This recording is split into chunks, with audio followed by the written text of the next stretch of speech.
그러므로 하나님의 능하신 손 아래에서 겸손하라. 때가 되면 너희를 높이시리라. 너희 염려를 다 주께 맡기라. 이는 그가 너희를 돌보심이라. 우리 다시 한번 읽을까요? 그러므로 하나님의 능하신 손 아래에서 겸손하라. 때가 되면 너희를 높이시리라. 너희 염려를 다 주께 맡기라. 이는 그가 너희를 돌보심이라. 아멘. 우리 문현이 친구가 왔는데 우리 같이 그냥 평상시에는 누구 오더라도 잘 이렇게 돌아보고 인사를 안 시키는데 너무 잘생겨서 딱 오늘 딱 봤는데 영화 배우 닮은 사람이 있어. 뒤에 한번 봐봐. 진짜 정말 영화 배우 그 닮았다라는 누구 얘기 안 듣나? 아 근데 갑자기 이름이 기억이 안 나네. 아니 그 유명한 영화 배우 있는데 잘생긴, 문현이가 잘생기다 보니까 잘생긴 또 친구들과 이렇게 또 끼리끼리 어울리나 봐요. 예, 오늘 같이 예배하게 돼서 반갑고 감사한 마음입니다. 예, 자, 오늘은 성도의 확신 세 번째 이야기예요. 오늘은 불안에 관한 이야기입니다. 예, 지난주 주제가 근심에서 확신으로라는 제목이었죠. 지난주 다루었던 근심과 어쩌면 비슷한 주제일 수도 있겠습니다.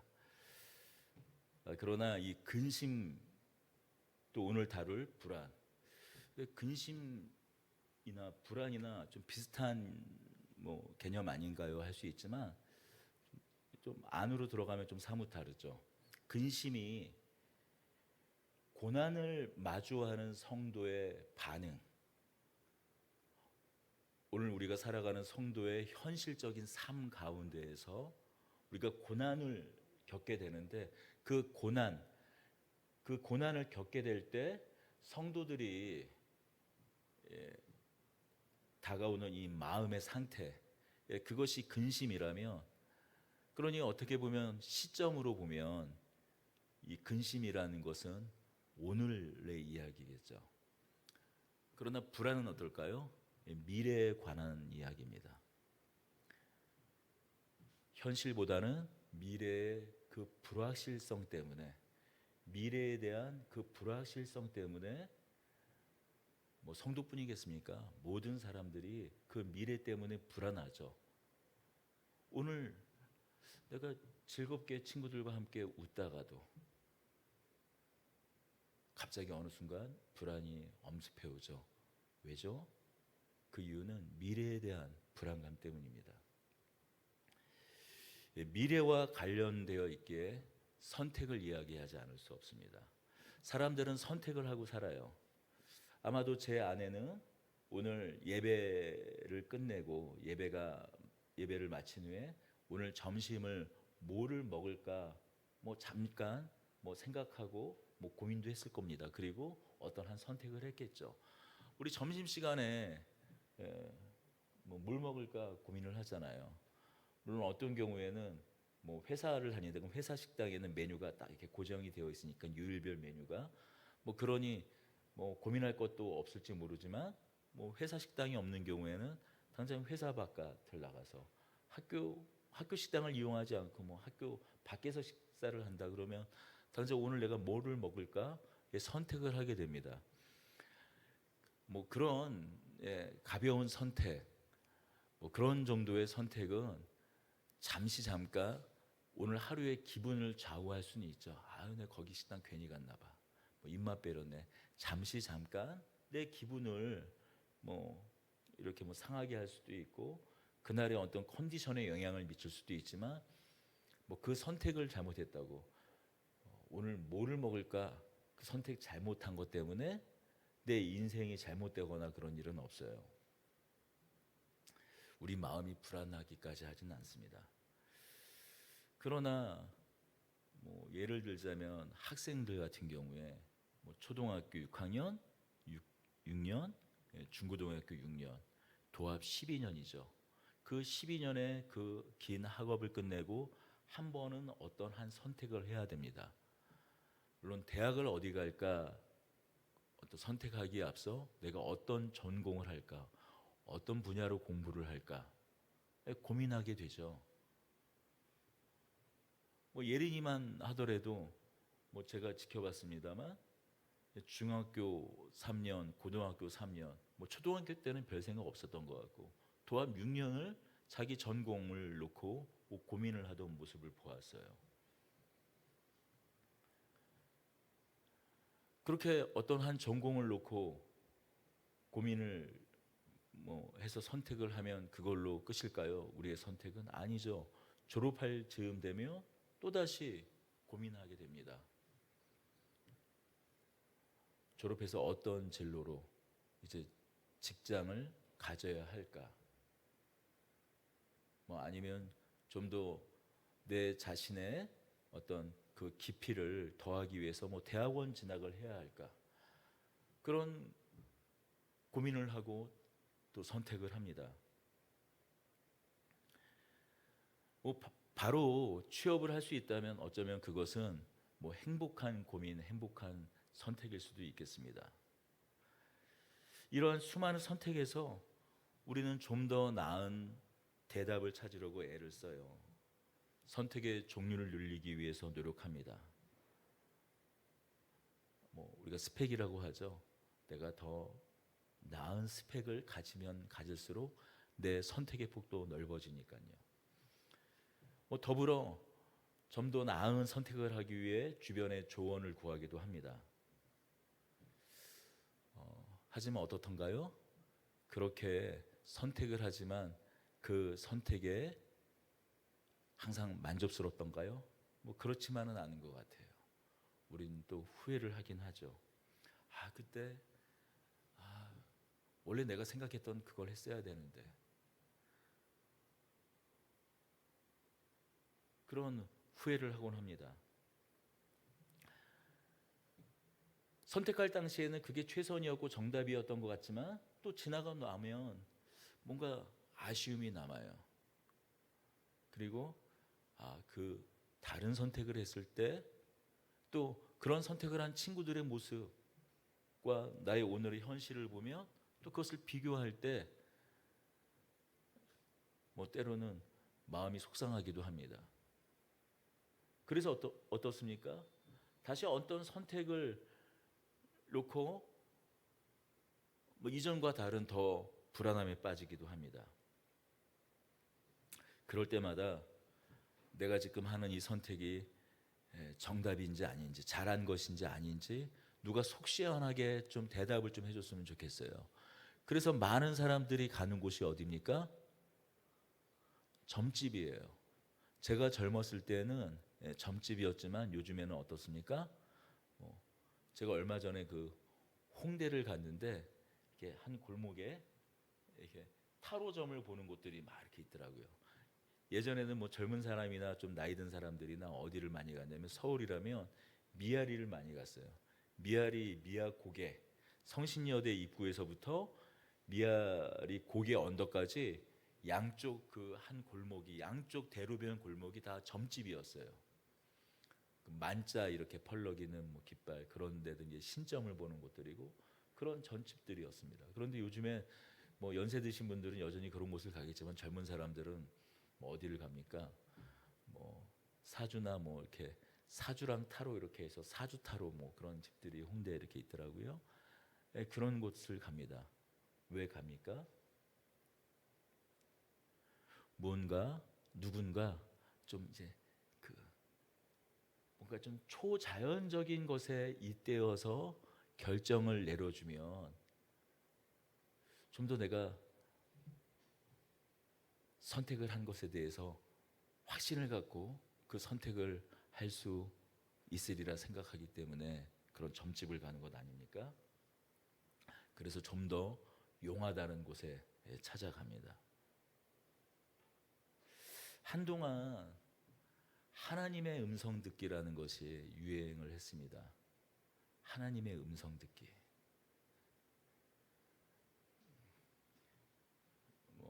그 어떤 선교단체 이름을 뭐 굳이 좀 말을 하는 게 좀 이렇게 나을 수 있겠네요. 예수전도다. 지금도 예수전도다 하면 찬양 사역과 함께 양대 어떻게 보면 축이라고 할 수도 있는 게 하나님의 음성 듣기라는 거예요. 물론 하나님의 음성 듣기의 전제는 하나님과의 친밀함이죠. 하나님과의 친밀함 속에서 하나님의 음성을 들어서 내가 하나님의 뜻을 분별해서 나의 선택을 한다라는 거예요. 한참 그 예수 전도단 그 심취해 있던 한 형제 같은 경우에는 점심 메뉴도 점심 메뉴 고를 때도 그런 사소한 거에도 하나님 제가 오늘 어떤 점심을 먹으면 좋을까요? 아니 이게 제가 지어낸 얘기가 아니에요. 그런 거 사소한 것 하나하나도 다 하나님의 뜻을 묻는 거예요. 결혼할 배우자 뭐 그런 정도는 괜찮죠. 더불어 당시에 기독교 서점, 뭐 아가페라든지 뭐 생명의 말씀사 같은 그런 기독교 서점에 가면 뭐 베스트셀러의 대부분 그 앞자리에는 어떤 책들이 있었냐면 하나님의 음성 듣기와 관련 주제의 책들이 항상 놓여져 있곤 했습니다. 그건 요즘에도 마찬가지예요. 제목은 달라졌을지라도 안의 내용을 보면 하나님의 음성 듣기, 하나님의 뜻을 뜻과 관련한 그런 책들이 요즘에도 꾸준히 팔리고 있는 것을 봅니다. 하나님의 음성을 듣고 싶은 이유가 무엇입니까? 후회 없는 선택을 하고 싶어서이기 때문이에요. 하나님께 정답을 알려달라는 거죠.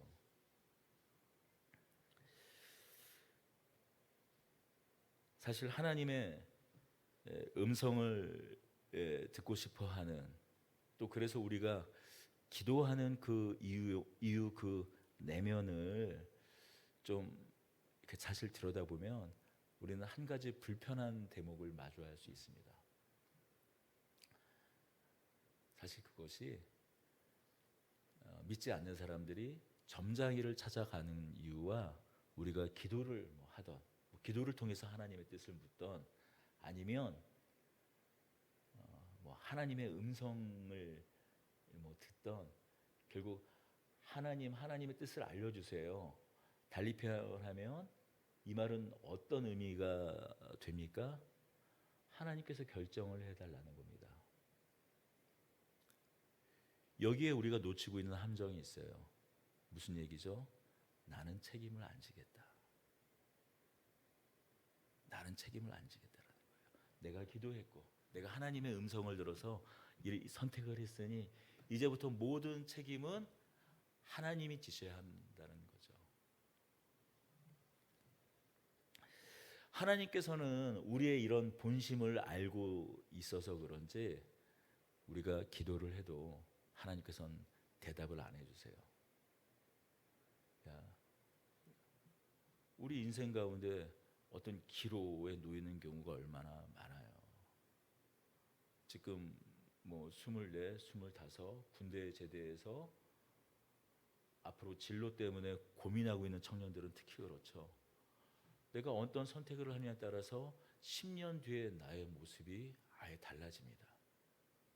그리고 대부분 그렇게 달라진 인생, 그것을 다시 한번 또 나중에 좀 잘못된 선택을 했더라도 좀 다시 뒤집기가 쉽지 않아 보이는 것이 우리나라 현실이기도 해요. 항상 어떤 그 첨예한 그런 선택의 기로 속에서 우리는 항상 놓여져 있죠. 그럴 때 하나님께서 속 시원하게 우리 인생의 마스터 플랜, 그것을 쫙 펼쳐 보여주시면서 지금 이거야 하고 콕 집어주시면 얼마나 좋아요. 또 어떤 사람들은 하나님께서 그렇게 또 인도해 주신다고 또 주장을 하기도 하고, 나는 하나님의 음성을 들어보았다고 그렇게 얘기를 해요. 그런데 안타깝게도 제가 50평생을 이렇게 살아보면서 하나님께서 음성을 그렇게 나름대로 좀 기도도 한다고 하고, 산에 올라가서 나무 뿌리도 한 몇 개 제가 이렇게 뽑아봤거든요. 그렇게 산에 올라가 산기도를 해서 나무 뿌리도 몇 개 제가 뽑아봤어요.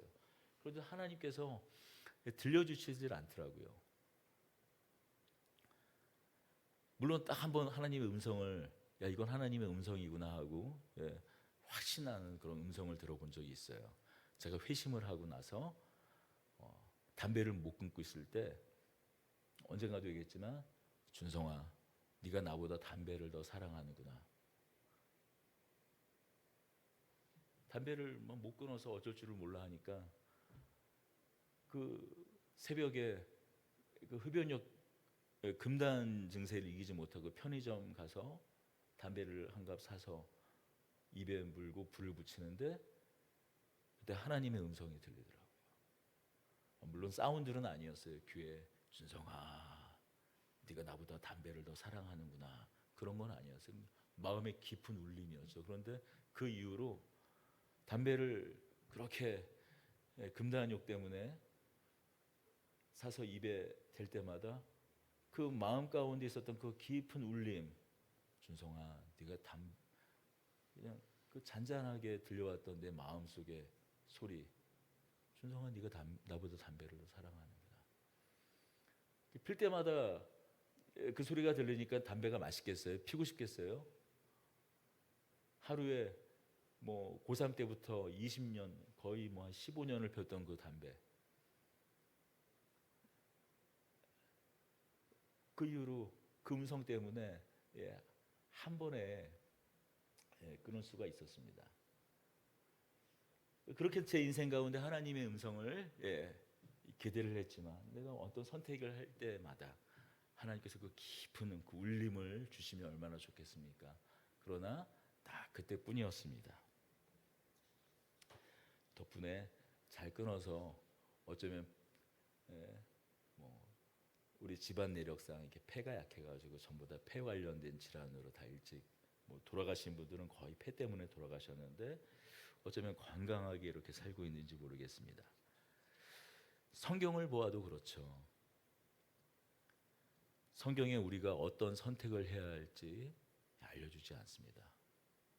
성경에서 말하고 있는 하나님의 뜻, 하나님의 뜻이 무엇인지, 우리를 향한 하나님의 뜻이 무엇인지 하나님의 뜻과 관련해서 한번 인터넷 검색을 해보세요.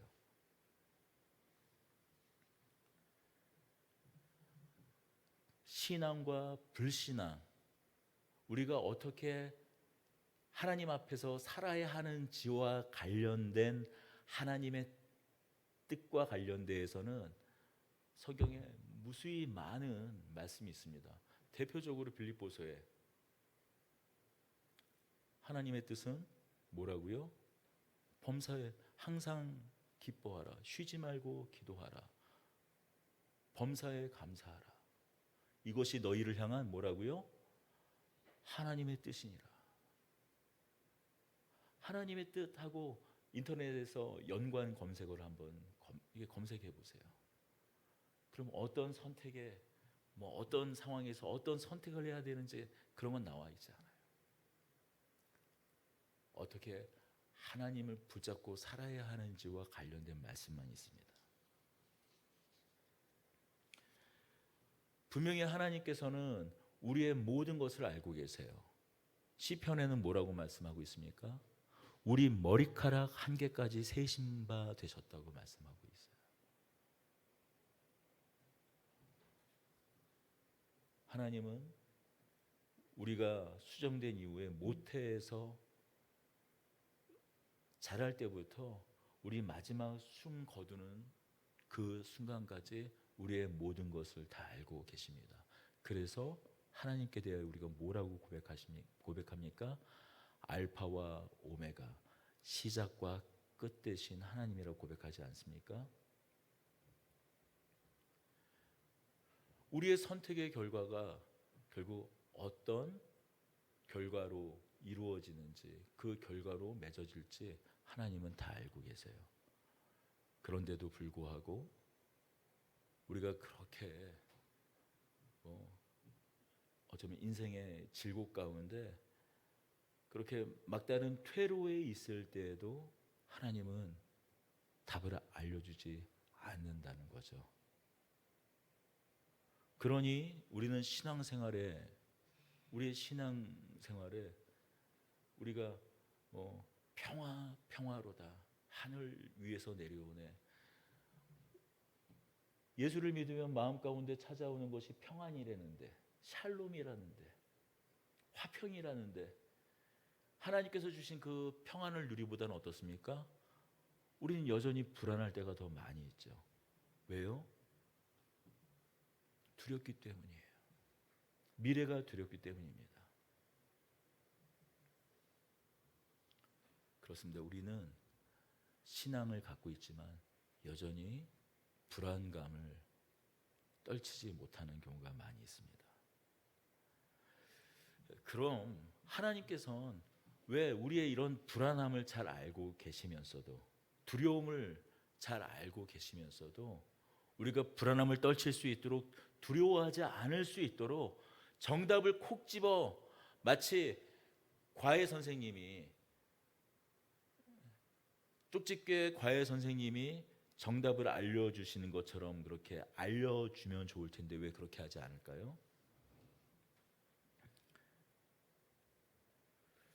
답을 알려주지 않는 것이 우리에게 더 좋기 때문입니다.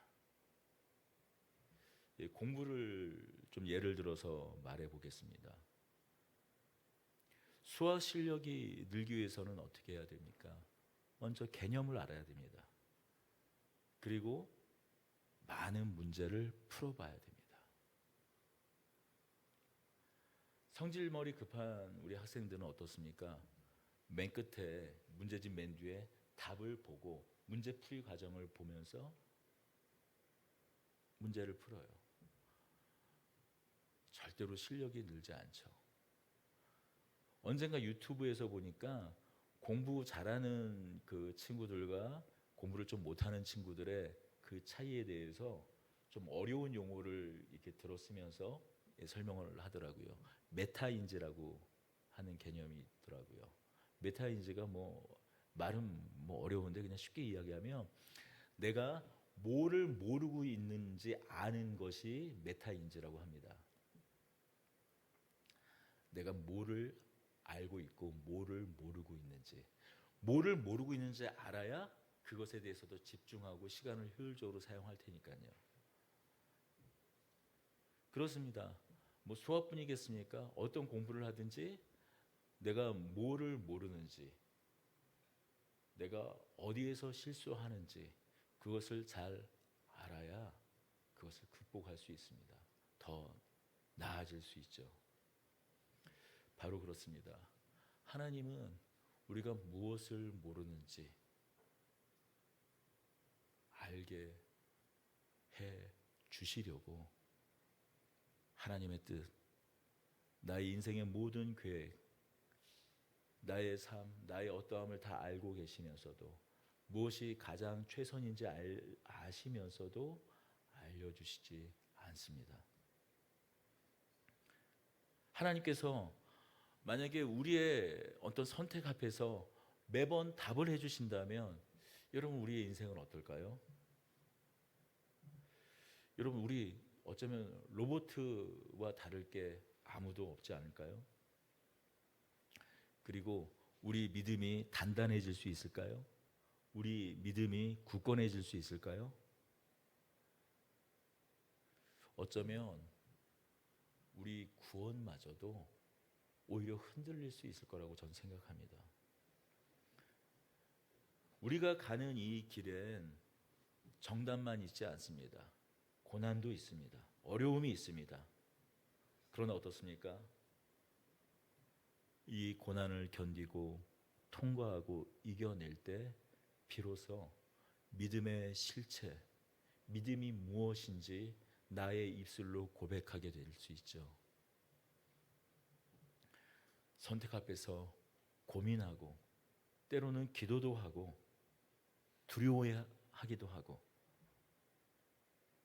잘못된 선택으로 때로는 손해보기도 하면서 우리가 인생 그것을 알게 됩니다. 그런데 우린 놀랍게도 신자가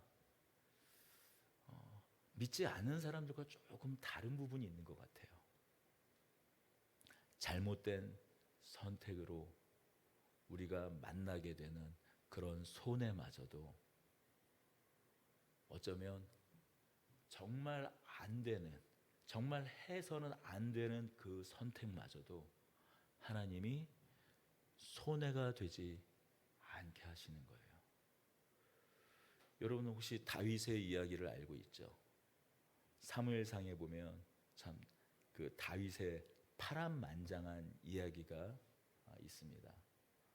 뭐 다윗을 물맷돌 하나로 던져서 정수리에 그 물맷돌을 딱 맞춰가지고 죽이는 이야기, 뭐 그런 건 잠깐이고, 그 이후에 다윗이 어떤 신세가 됩니까?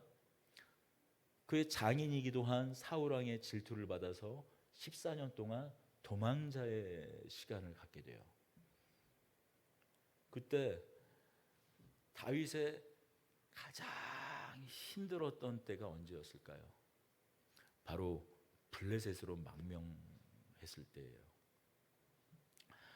블레셋에 도망가는 건 두 번에 걸쳐 있는 일입니다. 먼저 21장을 보면 처음에 자신을 도와줄 그런 제사장들도 사울 왕이 다 죽인 것을 알게 되자 어디로 도망갑니까? 블레셋으로 도망가요. 그때 아기스 왕을 만나죠. 그때 분위기가 심상치 않자 결국 어떻게 합니까? 미친 척, 침을 질질 흘리면서 미친 척을 해서 위기를 모면하고 다시 블레셋을 도망쳐 나와요. 다시 한번 블레셋으로 도망가는 장면이 나옵니다. 다윗이 유대 지파에 있는 그 그일라 백성들을 도와줘요. 그런데 그일라 백성들은 같은 유다 지파죠. 유다 지파인데도 불구하고 그일라 백성들이 사울 왕이 다윗을 쫓아왔다라는 소식을 듣고 다윗이 숨은 곳을 말해줍니다. 그때 다윗은 결코 해서는 안 되는 선택을 합니다. 유다 백성들조차 나를 이제 배신할 정도면 이제 더 이상 유다 지경 그 어디에도 내가 숨을 곳은 없구나 하고 어디로 도망을 갑니까? 블레셋으로 도망가요. 이건 단순한 도망이 아니죠. 망명입니다. 정치적으로 완전히 망명을 하는 거예요.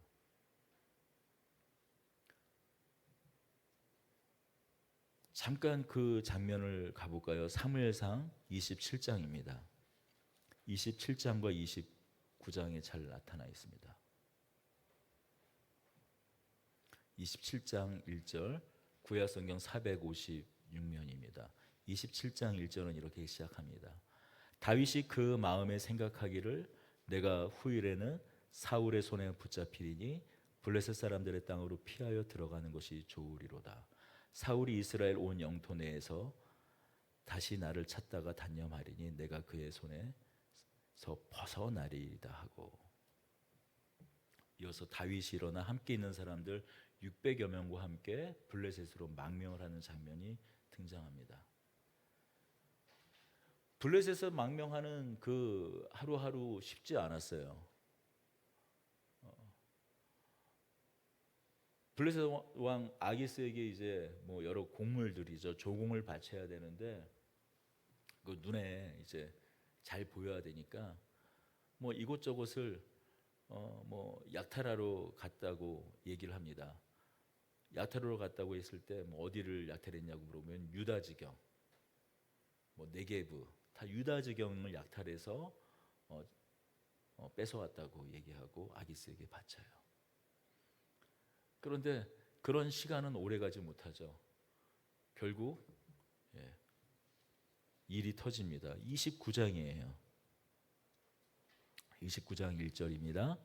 블레셋 사람들은 그들의 모든 군대를 아벡에 모았고 이스라엘 사람들은 이스라엘에 있는 셈 곁에 진쳤더라. 블레셋 사람들 수령들은 수백 명씩 수천 명씩 인솔하여 나아가고 다윗과 그 사람들은 아기스와 함께 그 뒤에 나아가더니, 자, 블레셋이 이제 이스라엘을 완전히 진멸하려고, 블레셋은 도시국가였거든요. 도시국가의 방백들과 그들이 인솔하고 있는 군대를 총동원해서 이스라엘을 치려고 합니다. 그때 아기스는 자신이 신임하는 다윗을 자신의 친위 제장 삼아서 제일 앞서 공격을 진두지휘하게 하려는 거예요. 지금 어떤 상황이 됐습니까? 자신이 얼마 전에 한 그 선택 때문에 이제 돌이킬 수 없는, 자신의 목숨을 어떻게 연명해 보려고 장구 끝에 무슨 수를 둔 거죠? 악수를 둔 거예요. 장구 끝에 악수를 둔 거예요. 더군다나 블레셋은 어떤 땅입니까? 아브라함 때부터 시작한 아주 오래된 악연의 땅이에요. 블레셋은 아브라함 때부터 이스라엘 민족과는 악연이 계속 되풀이되었어요. 철천지 원수입니다. 우리나라와 일본 사이 정도로 비유할 수 있어요. 더군다나 그 악연은 물론 지금의 팔레스타인이 그때 당시에 그 블레셋 사람들과 민족적인 혈통이 같지는 않습니다. 하지만 여전히 그 블레셋 사람들의 땅이라는 그 팔레스타인이, 그 블레셋 같은, 블레셋은 우리가 이제 한자로 음차를 하다 보니까 블레셋이라고 이렇게 적는 거지, 블레셋 그게 팔레스타인이랑 같은 단어가요. 어쨌든 지금까지도 비록 그 팔레스타인이라는 그 지역이 옛날 그 블레셋 그 민족과 혈통상은 같지 않지만 여전히 그 이름은 남아서 같이 반목을 하고 있는 게 지금 이스라엘과 팔레스타인 아닙니까? 아무튼 이게 철천지 원수예요, 블레셋은. 그런데 다윗이 어디에 망명을 한 겁니까? 블레셋에 망명을 했고, 이제는 아기스의 친위 대장이 되어서 맨 앞에 선봉장이 되어서 지금 어디를 공격해야 될 처지에 있는 거죠? 이스라엘을 공격해야 될 처지에 있는 거예요. 그래도 앞서 14년 동안은 처신을 다윗이 잘했어요.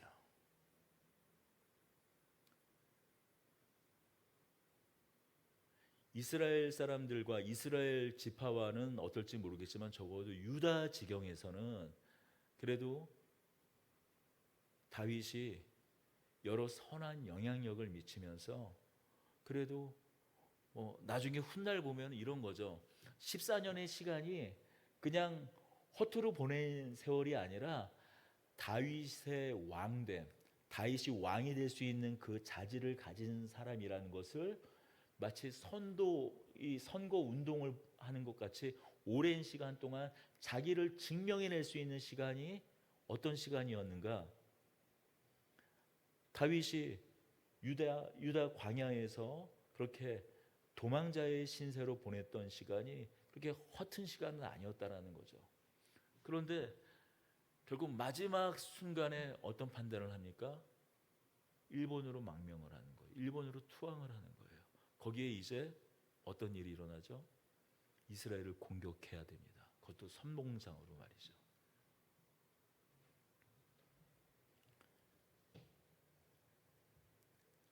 도저히 자신의 힘으로는 빠져나올 수 없는 수렁에 빠진 겁니다. 누구의 선택 때문에요? 자기 자신의 선택 때문에. 물론 그 선택을 할 수밖에 없었어요. 그래서 그때는 하나님은, 이 다윗은 어떤 자입니까? 묻는 자였어요. 제가 블레셋을 그일라를 도와줄 때도 제가 블레셋을 쳐야 되겠습니까? 말아야 되겠습니까? 할 때 항상 제사장의 에봇을 사용해서 하나님의 뜻을 물었던 사람이었다라는 거죠. 그런데 사무엘상 27장을 보면은 하나님께 묻고 블레셋으로 가지 않습니다. 그냥 결정을 내리고 갑니다. 그리고 그 끝은 무엇입니까? 이스라엘을, 자신의 동족 이스라엘을 쳐야 되는 바로 그런 풍전등화와 같은 그 앞에 서 있는 거예요. 이제 다윗의 인생은 끝난 거죠. 그의 선택 때문에요. 그런데 어떤 일이 일어납니까? 우리 4절 읽어볼까요? 29장 4절. 블레셋 사람의 방백들이 그에게 노한지라 블레셋 방백들이 그에게 이르되 이 사람을 돌려보내어 왕이 그에게 정하신 그 처소로 가게 하소서. 그는 우리와 함께 싸움에 내려가지 못하리니 그가 전쟁에서 우리의 대적이 될까 하나이다. 그것을 그가 무엇으로 그 주와 다시 화합하리이까? 그 사람들의 머리로 하지 아니하겠나이까? 그들이 춤추며 노래하며 이르되 사울이 죽인 자는 천천히요 다윗은 만반이로다 하던 그 다윗이 아니니까 하니. 이스라엘과 정말 자신들의 모든 것을 걸어 싸우는 이 일전 앞에서 마지막으로 이 블레셋 방백들은 한 가지 의심이 드는 겁니다. 다윗이 어떤 사람이었습니까? 예전에 자신들의 장군 중 최고의 장군이었던 골리앗을 죽였던 사람이 바로 누굽니까? 다윗이었던 것이 기억나는 거예요. 그리고 다윗을 의심하는 거죠. 그를 선봉장으로 세웠을 때 그가 마음을 돌이켜서 우리를 공격하면 그때는 도대체 어떻게 하겠냐고. 결국 다윗은 그의 처소로, 그가 원래 있던 곳으로 돌아가게 됩니다. 만약 이때 그냥 어떻게 그냥 끌려서 어쩔 수 없이 이스라엘 공격했다면 사울이 나중에 죽더라도 이 다윗이 왕이 될 수 있었을까요? 아니, 왕이 될 수 없었어요. 자신이 어떻게 할 수 없는 이 최악에서, 아니 죽음보다 못한 그 상황에서 하나님께서 다윗을 건져내십니다. 이뿐 아니죠. 사무엘하를 보면 이 블레셋은 어쩌면 다윗에게 있어서 이 수치의 땅이었던 블레셋은 다윗이 나중에 복속해서 그 수치의 땅을 자신의 땅으로 취합니다.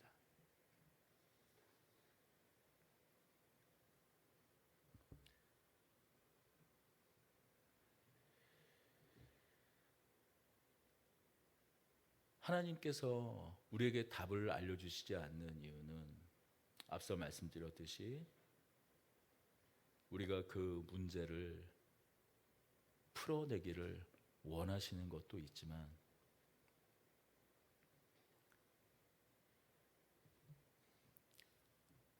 그보다 우리가 한 가지 더 나아가서 생각해 볼 수 있는 것은 우리의 모든 선택을 하나님께서 정답으로 만들 수 있는 능력이 계시기 때문에 하나님께서 답을 알려주시지 않는 것입니다.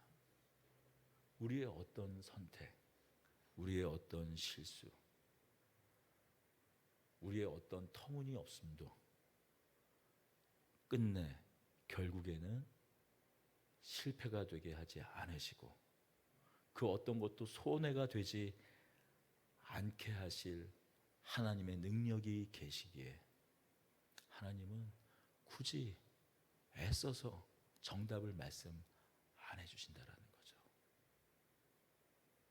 이와 같은 고백을 하는 사람이 누굽니까? 요셉이잖아요. 요셉이 형들의 질투로 어디에 팔리죠?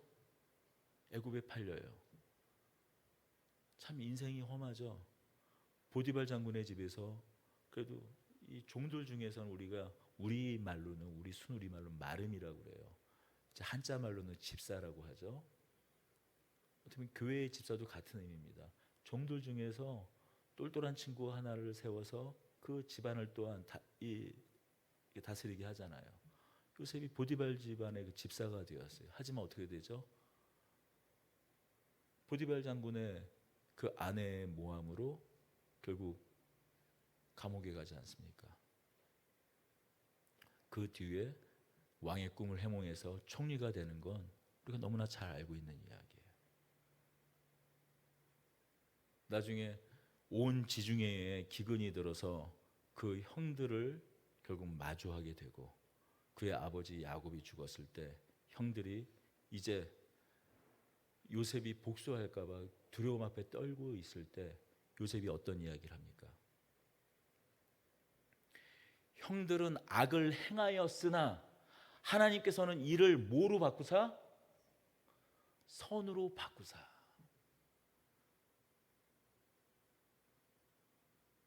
그 형제들도 신자였어요. 하나님 나라의 백성이었어요. 적어도 야곱과 그 12아들들부터는 하나님의 언약 백성이었어요. 아브라함의 형제들, 또 아브라함의 자손, 뭐 누가 있을까요? 이스마엘은 언약 백성은 아니죠. 그러나 적어도 아브라함과 이삭과 야곱, 그 야곱의 12아들, 그 12아들은 쉽게 얘기하면 오늘로 따지면 믿는 자들이었어요. 믿는 자도 악을 행하지 않는다? 악을 행한다라는 거예요. 악도 어떤 악이요? 자신의 동생을 파는 악, 그것도 노예 종으로 파는 악, 그런 악을 저지른다라는 거죠. 이건 뭐 선택이라고 말할 수도 없을 것 같아요. 그러나 그런 악마저도 하나님께서 뭐로 바꾸셨다? 선으로 바꾸사.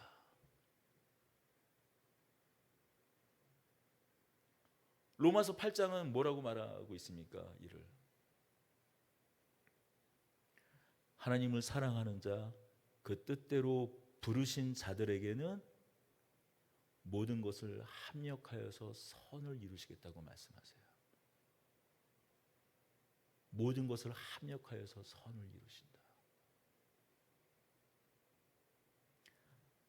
하나님께서 택하신 자들에게는 모든 것을 선으로 이루시게 하겠다라는 겁니다. 그것을 오늘 본문으로 돌아오면 뭐라고 말씀하고 있습니까? 5장 6절입니다. 베드로전서. 그러므로 하나님의 능하신 손 아래에서 겸손하라. 때가 되면 너희를 높이시리라. 우리는 오늘 하루하루의 의심, 때로는 근심, 불안감 때문에, 그 두려움 때문에 하나님을 원망할 때가 있습니다. 심지어 하나님을 욕할 때도 있어요. 대놓고 욕은 하지 않지만 결국 이렇게 3쿠션으로 돌아오면 그 말이 그 말인 걸로, 그런 우리들에게 사도 베드로는, 그러므로, 이 베드로전서는 어떤 사람들에게 쓰고 있는 편지입니까? 이 땅에 살고 있는 나그네들, 세상에 대하여 주인이 아닌 이방인인, 그러나 하나님 나라의 시민들인, 이 땅에서는 오늘 나그네로 살고 있는 오늘의 신자들에게 쓰는 편지입니다. 이 땅에서 이방인으로 살 수밖에 없기에, 나그네로 살 수밖에 없기에 언제나 의심할 수밖에 없고, 오늘의 현실과 고난 앞에서 근심할 수밖에 없고, 그리고 미래에 대해서, 아니 믿지 않는 사람들도 저렇게 잘 나가고 잘 사는데 왜 우리는 이렇게 살지? 그렇게 불안하고 때로는 전전긍긍해하는 우리들에게 베드로는 이렇게 이야기합니다. 그러므로 하나님의 능하신 손 아래에서 겸손하라. 때가 되면 너희를 높이시리라. 너희 염려를 다 주께 맡기라. 이는 그가 너희를 돌보심이라. 우리가 다 주님께 맡길 수 있는 것, 그리고 하나님께서 답을 해주지 않지만 내가 얼마든지 자유롭게 선택할 수 있는 것, 그리고 실패해도 괜찮은 것. 그 이유는 무엇입니까? 하나님은 악조차도 선으로 바꾸실 수 있는 능력의 하나님이시고, 하나님을 사랑하는 자, 그 뜻대로 부르신 자들에게 모든 것, 여기에서 모든 건 여러분이 상상하는 그 모든 것이에요. 어떤 상황, 어떤 기가 막힌 현실, 그 모든 것들을 다 사용하셔서, 아니 우리의 실수, 우리의 연약함, 우리의 뻘짓까지도 그것을 재료로 그냥 다 버무리셔서 가장 아름다운 인생의 맛을 내게 하시겠다라는 거예요. 그러니 우리 믿음이 흔들릴 때마다 오늘의 이 말씀을 생각하면서 의심에서 확신으로, 내가 도대체 이렇게 살아서 하나님의 사람이 맞아? 하나님의 백성, 하나님의 자녀가 맞아? 그렇게 의심할 때 나의 구원이 나의 어떠함에 있는 것이 아니라 하나님의 어떠함, 하나님의 신실함이라고 하죠. 변함없는 하나님의 그 사랑 때문 그것에 근거한 줄 알아 의심하지 않고 믿음의 확신을 가지고 우리에게 고난이 엄습해서 내 마음이 오늘 근심에 빠져 있을 때 하나님께서 나의 고난을 사용하셔서 우리를 영화롭게 하신다. 우리를 영광스럽게 하신다라는 그 사실을 알고 고난을 대할 때 그저 이것이 고난이 아닌 영광으로 오히려 내가 더 훌륭해지는구나 하고 우리 믿음이 흔들리지 말기를 원합니다. 그리고 마지막으로 오늘 말씀을 통해서 불안할 때 우리가 믿는 이 믿음을 우리가 복음이라고 얘기하잖아요. 왜 복이에요? 뭐를 해도 좋은 사람들이기 때문이에요. 그러니까 막 아무가 죄지으라는 말 아닌 꼭 이렇게 얘기하면 막 살아야겠다. 그 말하는 게 아닌 줄 이 3주간 동안 이 말씀을 집중했다면 잘 알 겁니다. 우리 마음의 양심을 따라 내가 무엇을 선택하든지 자유롭게 선택할 수 있는 것.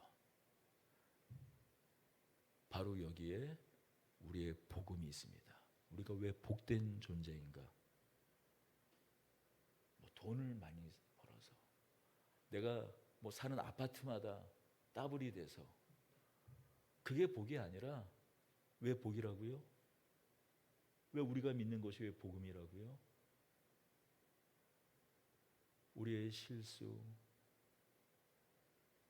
우리의 가장 연약함마저도 하나님께서 사용하셔서 선을 이루시는 그 능력의 하나님이시기에 우리가 믿는 하나님이 그러한 하나님이시기에 우리가 복된 사람들입니다. 그리고 그것이 예수 그리스도께 나타난 바 되었죠. 죽음에서 생명으로, 죽음에서 부활로 하나님이 어떤 반전을 일으키시는지, 어떻게 우리의 모든 악을 선으로 바꾸시는지 보여주셨습니다. 왜냐하면 십자가에 못 박은 그들을 하나님께서 구원하셨기 때문이죠. 기도하겠습니다. 은혜와 사랑의 주님, 감사합니다. 우리야말로 반전인데, 나야말로 하나님의 반전인데 잠시 잠깐 우리가 믿음이 흔들렸습니다. 의심하기도 했습니다. 때로는 근심하고 불안과 염려로 오늘을 보냈습니다. 오늘 우리가 나눈 이 말씀을 다시 한번 생각해 봅니다. 하나님은 능력의 주님이십니다. 권능의 주님이십니다.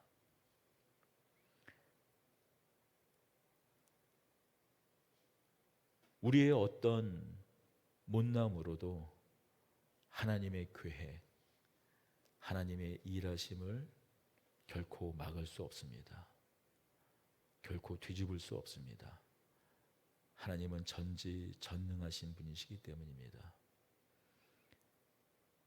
그러니 오늘 믿음의 주요 온전케 하시는 이인 주님을 바라봅니다.